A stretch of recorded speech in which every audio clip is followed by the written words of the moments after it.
5천만원에서 1억으로 상향되면서 내 자산을 국가가 더 안전하게 지켜준다는 정책 메시지를 주면서 정권이 바뀌고 나서 국민들에게 이번 정권이 최고다, 이런 메시지를 주면서 정치적으로 유리해지려고 하는 겁니다. 그리고 두 번째는 부동산 대출 시장 관리 목적입니다.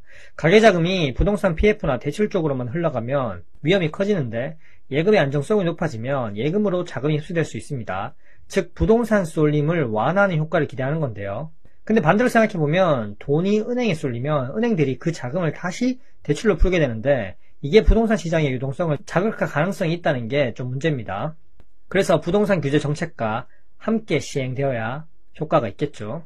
그리고 세 번째는 부실 금융기관 리스크 관리인데요. 이 금융권의 건정성이 최근 악화되면서 미국의 뱅크런 사태도 보고 한국의 뱅크런 사태가 일어나면 어떡하지? 이런 불안감이 커졌습니다.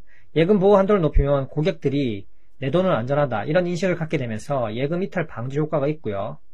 즉 작년에 한창 떠들었던 부동산 PF 부실 그리고 중소형 저축은행 유동성 위기를 막기 위함입니다. 결과적으로 한국의 자산 70% 이상이 모두 다 부동산에 쏠려있기 때문에 자칫 잘못하면 어떤 한 요소가 트리거가 되어서 연쇄적으로 부동산 폭탄이 터질 수 있기에 서서히 분리조치를 하는 것으로 볼 수 있습니다. 어쨌든 부동산에 몰린 자금을 분산하기 위한 것이라면 잘하는 행동이겠죠. 그러면 정말 여기서 궁금한 게 부동산 쏠림이 해결될 수 있을까요?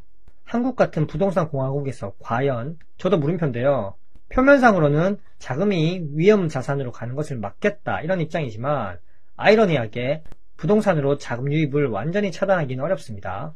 예를 한번 들어볼게요. 은행에 돈이 이렇게 몰리게 되면요, 예대 마진이 확대되면서 은행은 대출 여력이 증가합니다. 그러면 은행은 다시 그 모은 돈으로 돈놀이를 해서 은행의 자산을 불려야겠죠. 그러면 결국 주택담보대출이 확대될 가능성이 높아집니다. 아까 말씀드렸듯이 부동산 대출 규제를 동시에 유지해야지 부동산으로 자금이 유입되는 걸 제한할 수 있고요.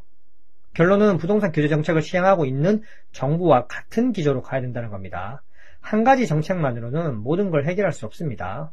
일단 정부가 얘기한 대로 단기적으로 금융 안전에 기여할 수는 있지만 중장기적으로 부동산 자산 시장에 새로운 파급 효과를 낳을 수 있기 때문에 이 점도 주의 깊게 봐야겠죠.